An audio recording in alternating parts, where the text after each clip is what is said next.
Казвам се Крум Красин, родом съм от Родопите. На 22 години съм, тази година ще навърша 23 и главно се занимавам с нашия семейен бизнес, който е в енергетика. Нашия бизнес конкретно се занимава с строителство на съоръжения в енергетиката, които са високоволтови, като подстанции, далекопроводи. И от скоро време вече се занимаваме да изграждаме и системи за съхранение на електроенергия, който в момента е най-големият тренд в България.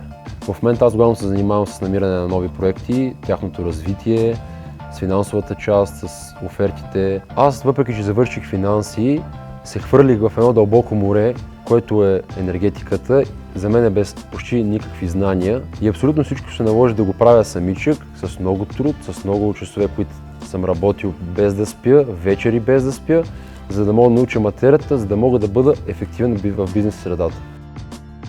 Баща ми винаги се е опитвал да полага неимоверни усилия аз да се развивам, независимо с колко постигам, винаги да бъда с ниско наведено чело, винаги да бъда най-добрата версия на себе си и нещо, което той винаги е казвал, че винаги е искал аз да бъда по-добър от него. Разнообразието, което го има във всички други развити градове, в нашия край го няма. Точно поради тази причина смятам, че в хората, които израстват тук, се налага да се борят доста повече за нещата, които искат и дори заслужават. Което всъщност калява характера и смятам, че това помага на всички хора от нашия край, както в работа, в професионално развитие, в личностно развитие и дори в спорта.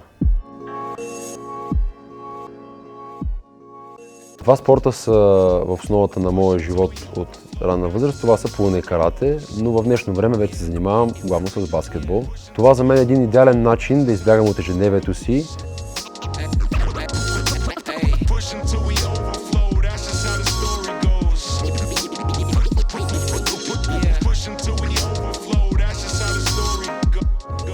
На мен баскетбол ми дава спокойствие. Двата спорта, които съм тренирал, са били индивидуални и смятам, че това в момента да тренирам групов спорт за мен е изключително голям плюс.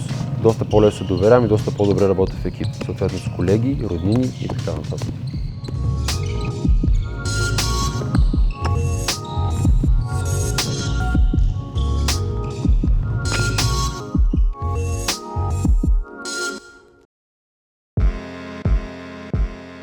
Доста често ми се налага да пътувам и то обикновено в дълги дистанции. В последно време съм започнал, когато сядам зад волана, просто да се изчиствам ума.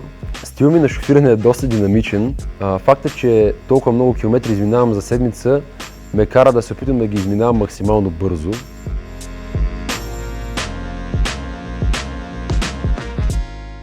Аз лично подкрепям изключително много високите технологии и иновациите. Смятам, че човек трябва да бъде много еластичен и готов винаги да влезне в дълбокото, за да може да разбере това, което го очаква. Тоест, човек трябва да може да следи тренда на света.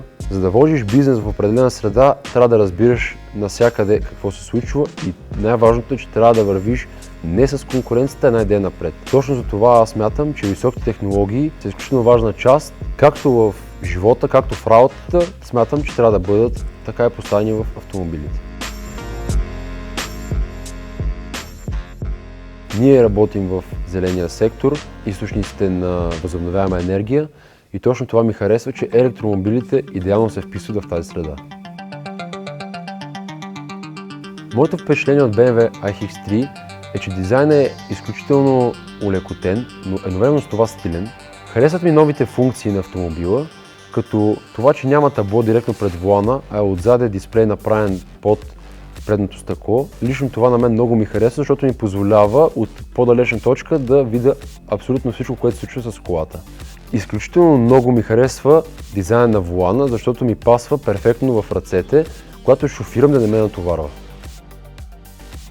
В автомобила има доста функции, които позволяват удължаването на нейния пробег, но въпреки това колата е изключително пъргава. Този автомобил притежава най-дългия пробег в класа си.